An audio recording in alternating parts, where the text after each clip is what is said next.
Please welcome Dr. Jarrett.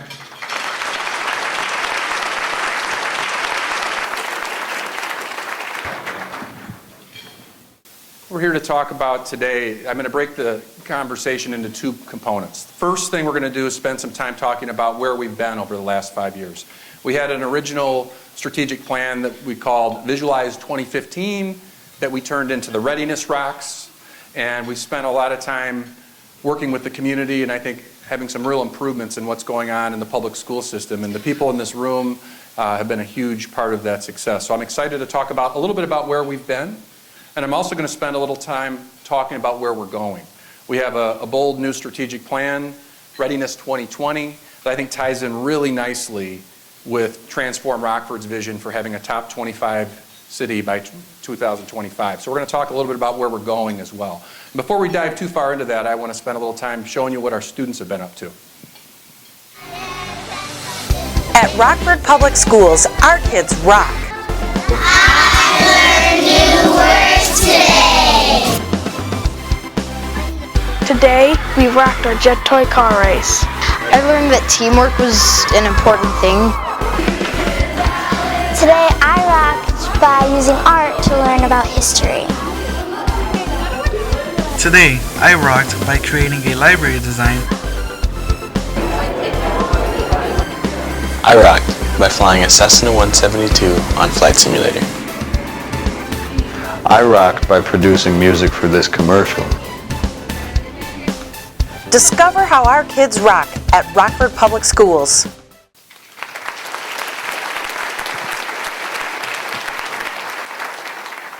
For those of you that have been at these every year, you're going to have to bear with me for a minute because I really want to refer back to something that's important to me, and that's the story of Adamson taking his expedition to the South Pole and how he became the first person to lead a group to make it to the South Pole and back. And Jim Collins points out that the reason he did that is because he was very disciplined in his approach and marched 20 miles every day, whether it was a good day or a bad day. And the reason I bring this back is because as we reflect on the last 4 years, I want to spend some time talking about what our 20-mile marches looked like in 3 areas. Talk a little bit about how we're doing in terms of student achievement. I want to spend some time talking about how we've been marching forward with improved facilities. And finally, I want to spend some time talking about how we've built a stronger pipeline and support network for our students to make sure our students are college and career ready when they leave us. Now, as an opening part, to give a little sense of the kind of progress we've made and to show that this was a pretty serious expedition that we undertook, I want to point to the Rockford Area Economic Development Council's annual survey results from 2011. In 2011, RADAC asked their members, how many of you have a positive feeling about public education in the community? And a resounding 3% said that they did. So there was room for improvement. Now, 3% is bad, but I'm pretty sure we're, as members of RADAC, voted for ourselves. So it may even have been a little bit lower than that. Now, we know we have a long way to go to be the kind of school district that we want to be to support the growth that we want for this community. But I'm proud to say when they gave the survey in 2014, we're now up to 25% of the business community feels that we're doing a good job in supporting the workforce pipeline. So I think that's some exciting growth to celebrate there.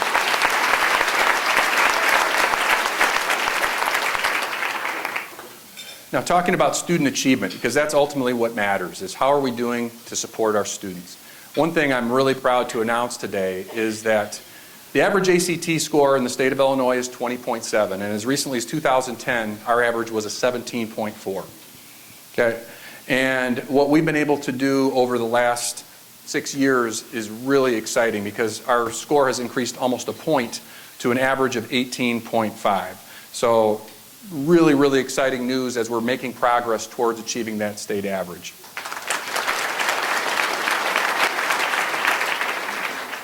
Continued good news on the attendance front, and I think there are a lot of reasons that this is the case, but I think it starts with high-quality student engagement. For the second year in a row, we are at the state average in attendance, with 94% of our students attending. We know there's room for improvement, but we had a long way to go in that area. Another thing that I'm really proud to say, when the state recalibrated the graduation calculations, we dipped to about a 62% graduation rate as recently as 2011. Our new 5-year graduation number has broken 70% for the first time. We are now at a 72% graduation rate for 5 years.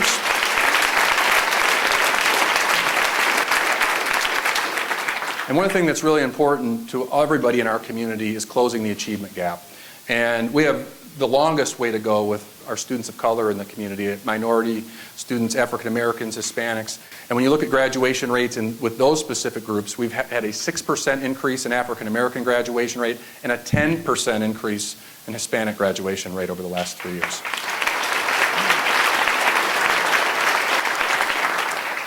We have not achieved that by lowering the bar and watering things down. We've made a commitment to making sure all of our students have access to our most rigorous courses. One way we can measure that is with advanced placement courses taken. We've more than doubled the number of students who are taking advanced placement tests from 2010 to 2015.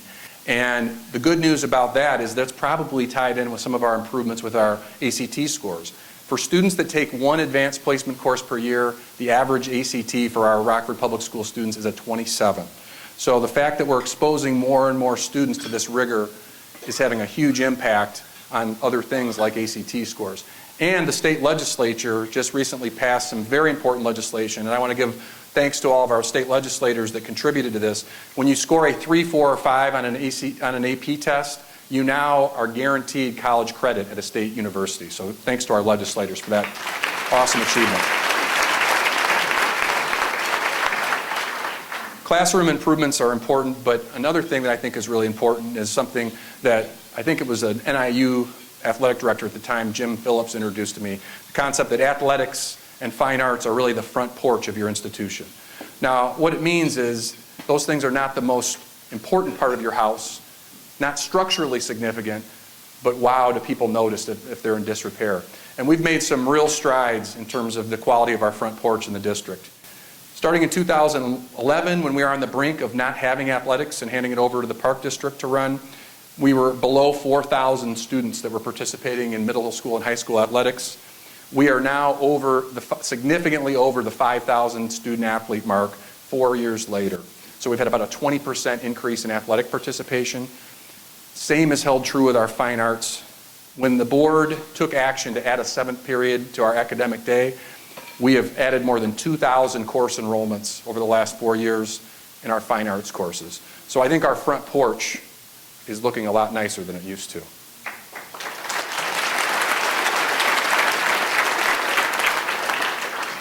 Some of those old surveys are kind of challenging to look at, and Ehren was kind enough to share with me a 2009 Chamber of Commerce survey that highlighted the Chamber's opinion on education, and it's quite a document. And one of the things that they shared in that survey was that about 73% of people in our community that responded to that survey felt like school safety was the top priority, the major concern.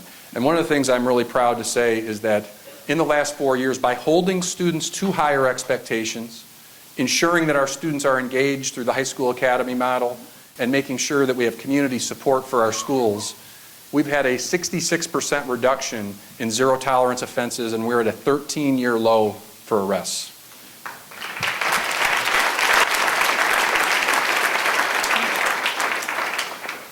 In addition to improvement on the student achievement side of the house, we also had some really embarrassing things to talk about in terms of school facilities. And 2 referendums later and hundreds of meetings, we developed a $250 million facilities plan. And when you look at some of the other investments we're going to make, it's going to be probably closer to $279 million over 10 years. But I want to show you a quick video montage to show the 20-mile march we're making for improving our facilities and highlight some of the big improvements that occurred in the last 12 months in our facilities.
couldn't have done that without your support. The resounding support of the community to improve our facilities has been so important to changing the way people feel about our school system.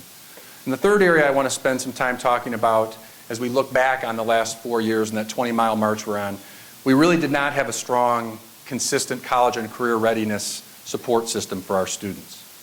And a few years ago, I talked about the idea of having a kitchen table that every student can have. And what I meant by that kitchen table is, I think back to when I was growing up, I had the opportunity to sit with my parents on a regular basis, have a family meal, and I learned a lot about college and career readiness.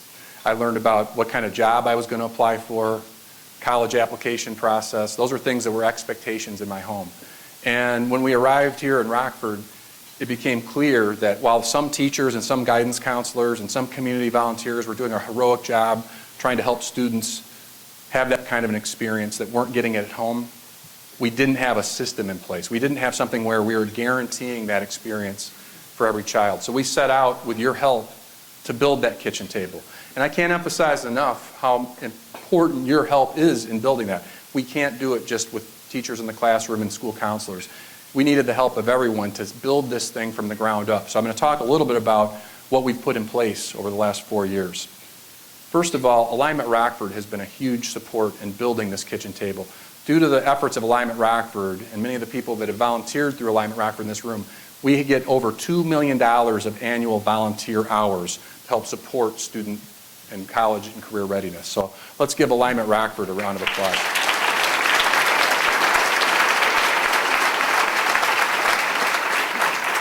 Another group that's really helped build that kitchen table, particularly with early literacy projects, our AWIN program, Marcia Sisti and her team that lead our PACE, our Parent Community Engagement Department, have themselves generated about $1.4 million worth of volunteer hours. It's an incredible addition to our district.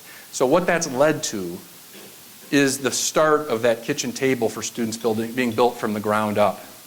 We have students that now all are enrolled in a careers course in 8th grade. Every single child starts thinking about what their education can apply to in a post-secondary world. Freshman seminar is the continuation of that course. So they get 1 year of guidance on what students are interested in and how that can apply to their life. And at the end of the freshman year, or actually earlier in the freshman year, we have what we call the Academy Expo, and many of you have supported the Academy Expo. We had 700 volunteers at last year's Community Expo. This year is October 15th, and we expect to have an even bigger group.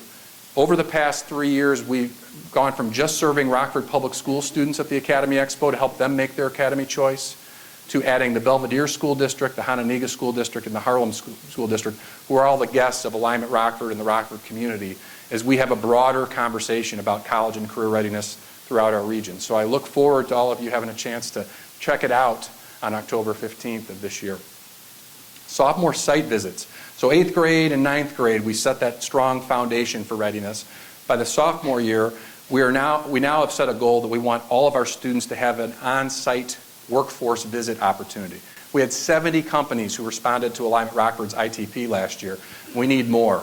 We want to have all of our sophomore students get the chance to apply their learning by visiting a workforce site during their sophomore year. It comes time to start thinking about post-secondary education. It's time to think about ACT prep. And we've had some tremendous growth in the participation of our juniors in our ACT prep program. Last year we had 500 students and almost 400 of them finished the 4-Saturday program. And I want to give a specific shout out to Sunil Puri and the First Midwest group. They've donated Famous Dave's and some really exciting cash and prizes for students that participate. And this program has had huge, huge impact on the students. So this is a really encouraging piece to that pipeline. And we want all of our students to leave us having a post-secondary readiness approach that applies all of their learning throughout their system. I have an example here of 2 students that applied all of their passion for art by making 1,000 hats for elementary schools that they noticed at neighboring elementary schools that didn't have hats on their head in the winter. They saw a need, they built a business plan, and they were able to give those hats away to the students. Really, really powerful example of applied learning and making sure students are ready. We want every child in our district to leave us with that capstone learning experience to make sure they're ready. I want to highlight one of those students that's going to be a senior this year, talk a little bit about her journey and what she has in store for college and career readiness. I am in the Human and Public Service Academy, and I am in the law enforcement pathway. My experience with the academies have been great so far. The academies are mainly geared to help you have a set plan before you graduate and get you working on what you want to do after high school. I've always had a plan. I've always had that support at home and the drive to know what I want to do after high school. So I think the academies just help me improve on that and be more aware of the academy that I wanted to go in and the pathway and what else is offered within that pathway. My goal as of right now, after my 4 years of serving active duty with the Navy and my job as law enforcement, I hope to come back to Rockford and hopefully find a job within the law enforcement here as a youth probation officer or somewhere within that field. Some students feel like we don't really have support outside of the school or outside of our friend circle or professional support, and I feel like academies have really helped us realize that, not only in the school and our communities, but also within our business organizations, that we have that support and that they want us to strive and improve Rockford in our futures.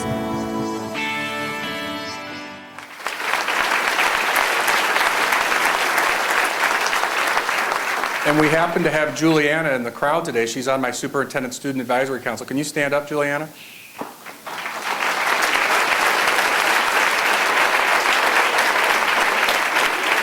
Now, there's a couple things I want to take away from her remarks. Number one, I'm really excited to see her acknowledgement of how much the community has supported her in her educational process. But number two, I think I heard that she's committed to coming back to this community. And we like to see that. So we want to make sure we hold you to that. So moving on to the future, Readiness 2020, our 5-year plan, part of a five-year strategic plan that we built with thousands of surveys, over 65 community members that were a part of this for a 6-month period, mission, vision, values, 5 goals, 9 strategies, a lot of exciting things that we're going to be able to talk about. I'm not going to belabor everything that we're talking about doing. In fact, today I'm going to spend most of my time focusing on the vision. And we have a real bold vision, and we had a lot of debate as a community about what that vision should be, and it's to be the first choice for all families. And when we say that we want to be the first choice for all families, it doesn't mean we want every child in the region to go to our schools. That's not what we're saying. We'd like to, I suppose we'd like that, but the bigger picture is we want to be part of a community that is a choice district for schools. We want people to want to move to Rockford because they see that we have a high-quality public education system. We have about 3,500 less people in the city of Rockford this year, and we want to do everything we can to be part of the attraction back to our region and to our community. And I think that fits really nicely. If we have a bold vision for our schools, that we want to be a first choice district, then we also know that that can contribute to being a top 10 or top 25 community by 2025. I think those goals are so linked. It's so important to combine those together. But we have some big obstacles to accomplish. If we want to get serious about being a top 25 community, we have to be really, really honest about where we are in terms of how our customers feel about us. If you talk to students and parents, what is their message about the Rockford Public Schools right now? We have some great stories and some great examples, but we have a lot of people that aren't as happy as they need to be yet. What do realtors and human resources departments say when they're attracting talent to Rockford? Are they saying that come to Rockford, it's an advantage to be in our school system? I don't think we're there yet. I think we have a lot of work to do in that area as well. How about taxpayers? 70% of our people don't have anybody in the public school system. What is the value for owning a home within the boundaries of the Rockford Public School System? When we start asking those kinds of sobering questions, we know that there's a lot that we need to accomplish. Recently I had the opportunity to hear the CEO of the Ritz-Carlton speak. And no, I'm not trying to compare the quality of service you're going to receive at your local school with that of a Ritz-Carlton. We know we have some improvement to do to get to that point. But I think he had a great layout for what happens with customers. And I think it really applies nicely with our community. One group of customers are the people that are not your customers. And I'm not just referring to people who have chosen to homeschool or go to a private school. I'm talking about people who are actively negative about the situation with our public schools and are definitely not on board as being our customers. Then there's a second group that he highlighted that are your customers, but they're only your customers because they haven't gotten a better offer yet. These are folks that maybe can't afford to move away, can't afford the tuition, can't figure out some of the logistics on how to get out. And there's a large group of people that are in that group. And then there's a third group. Those are your loyal customers. And what we want to try to accomplish over the next 5 years and over the next 10 years as we connect to that powerful vision that Transform Rockford has laid out, we want to move people from the red to the yellow and from the yellow to the green. We want people to not be here because they don't have a choice. We want people to be here because it is their choice. And that's a powerful change that I believe can occur. It's not going to happen overnight, but over the last 4 years, we've started the work of laying that foundation, and I think we all play an important role in that accomplishing. Now, there are big obstacles in our way, and one of them is our property tax rate. It's the elephant in the room. When you talk about taxpayers not being happy with the school system, one of the first things they'll point to is their overall property tax rate. And the Rockford Public Schools is about 52% of your tax bill. So we're the largest chunk of that. There are about 8 other taxing bodies that make up the total cost. But in 2008, right at the peak of the real estate market, our levy, in order to collect $157 million in property taxes, was at a $5.13 rate on your property taxes. 5 years later, the 2013 levy, to get that same $157 million, because we've kept our property levy flat in terms of what we collect, that same amount of money, it cost us $2.10 per taxpayer more. That's a huge, huge challenge that we have to overcome. And I contend that if we want to be a top 25 community, we have to do something about that tax rate. And one of the best ways to do something about the tax rate is people have to want to buy homes and have businesses in your community. And one of the things I think can contribute to that in a big way is having a highly chosen school district. So even if you don't have children in the school system, we all benefit from the economic vitality that occurs from having a reasonable property tax rate. We're all in this together. One last piece that I want to put in place is the importance of having a very, very clearly laid out pipeline to make sure that from birth all the way through our educational system to a career, that we have what is a competitive advantage for our community in terms of workforce development. Here's what the pipeline looks like today. It's a leaky pipeline. Starting with early childhood, about 60% of the students in our community start kindergarten behind. So that's one of the places we're going to really have to focus our efforts as a region if we want to get serious about improving outcomes. But we know there are leaks all along the way as we transition into elementary school, middle school, and high school, and to post-secondary. But I'm really encouraged about some of the things we're doing as a community right now to fix this pipeline. And one group I want to commend, they're very well represented here, my alma mater, Rock Valley, and NIU. I've attended both these universities, and I've never been prouder. They came up with a very unique and powerful partnership that's going to allow students in our region to graduate with an engineering degree from NIU without ever leaving the Rockford area for less than $35,000. Let's give them a round of applause for that historic achievement.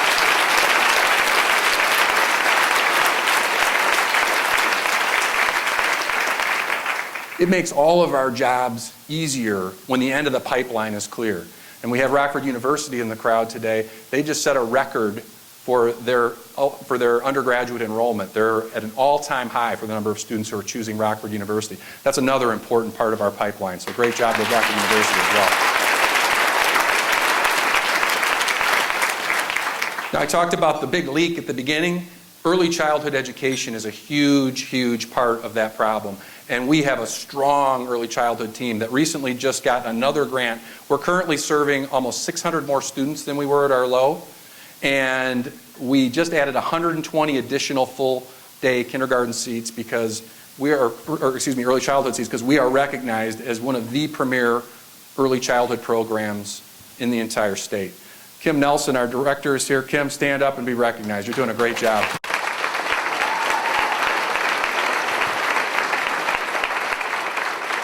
Already talked about the impact academies are starting to have. We are now in our 5th year of high school academies on that leaky pipeline. We talked about increased AP participation, increased ACT scores, increased attendance, increased graduation rate.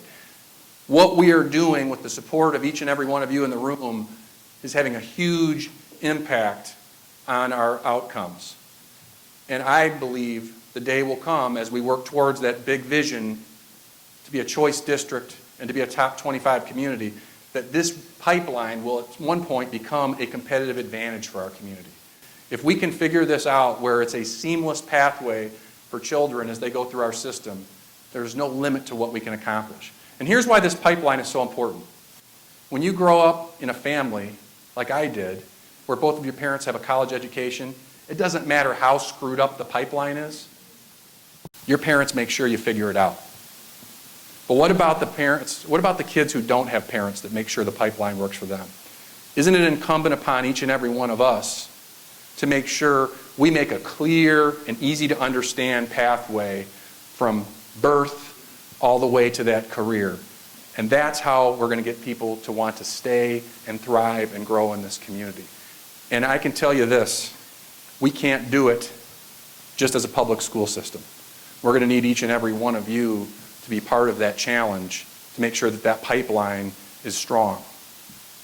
Now, I've got some good news to close on here. We were recently, last year, recognized as one of 16 Ford Next Generation Learning Community in the country. And I mentioned that our big goal is to become the second model community. Nashville is the first one.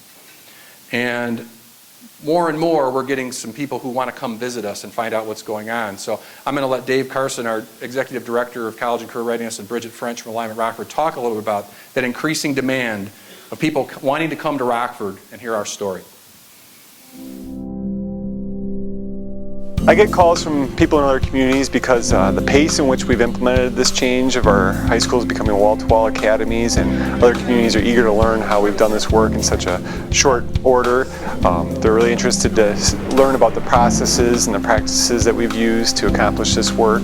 We all share common problems of workforce development and retaining the local talent we have within our students. And so the academy model is a solution that a lot of communities are looking to solve that issue and that challenge, and they see that we're implementing successfully here in Rockford and want to look to an example that they can emulate. I think as a community we tend to be a little bit self-deprecating, and I think if you go outside of the community to industry conferences, you see that whether it be housing or tourism or education, Rockford is really looked to as a leader. I think just plain and simple, it makes me really excited for our community. It's great to be seen as a leader in something that, 5 short years ago was seen as a detriment to our community, and now we're being looked at as a model for success, and that's really humbling and it's really exciting.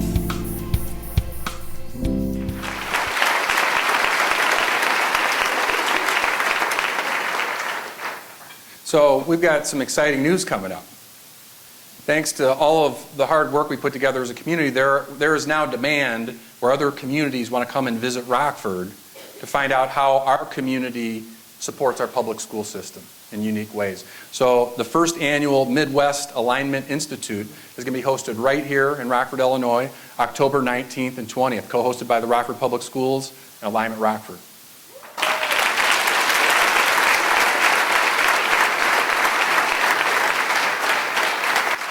And I can't let the cat out of the bag just yet, but what I am allowed to say is during that event, there's going to be a real big announcement that Ford Motor Company is going to make. This idea of being a choice district and the role we all play in that is something that is incredibly important to me personally, to my family, and to the larger community that we're all in. This idea of being a school district that can make our community proud. And I cannot emphasize enough how important everybody in this room is to accomplishing that goal. And my challenge is that we've accomplished some really great things over the last 4 years, but we cannot rest here. That pipeline is still way too leaky. We still lose way too many children in our region. And our challenge is going to be, how can we build on the foundation that has been built so that we have an even better story to tell, continue on that 20-mile march every year towards that ultimate goal of being a choice district and ultimately being a top 25 community. Now, I'm going to take a minute and just share some videos of students saying thank you to their teachers, because that's what this is really about, are those students. I want to remind all of us that that's why we do the work we do to support our public school system. So with that.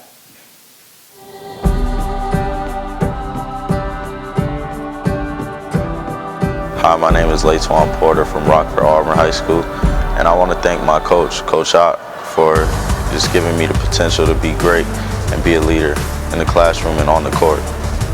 My name is Russell. I go to Bayer School. I would like to thank Miss Mearsman for helping me learn English. Hello, my name is Jace, and I go to Nelson Elementary School, and I want to thank Miss Holiday because she's been being so nice all year that I want to stay with her for the rest of the years. My name is Davon, and I go to high school, and I like my teacher, Mrs. Royale, because she gave me a hug, and she always be nice to me. Hi, my name is Elijah. I'm a 5th grader at Rolling Green Elementary, and I would like to thank my teacher, Miss Hooks, for putting up with us even when we can get a bit out of hand, and for always making us laugh and just doing an amazing job as our 5th grade teacher. Hi, my name is Elizabeth Coulahan. I graduated from East High, and I'd like to say thanks to Mr. Zuba for pushing me to be the best I can be. Hi, I'm Zoe Dahl, and I go to Thurgood Marshall Middle School, and I would like to thank all of my 7th grade teachers for preparing me for 8th grade and for all of high school and on to college. Hi, my name is Portia, and I go to Flint Middle School, and I would like to thank Mrs. DeLacy for always being there for me and helping me through everything. And I would also like to thank Mrs. Ferguson for teaching me what's right from wrong and always keeping me on my A game. I'm Jared Woodard. I go to Guilford High School. I just want to thank Nathan Kirschman. He's been an amazing teacher all year. He just goes above and beyond what you would expect from a teacher. He's just amazing. I'm Leanda Nancy since Ronin. I go to preschool, and preschool's good. My favorite teacher is Miss Lori because I like preschool, and she's my best teacher ever in the whole world. Hi, my name is Delaney, and I go to Cherry Valley School, and I want to thank my teacher, Miss Burgoyne. She was very nice and hardly ever yelled. She is also very kind, and I'm going to miss her.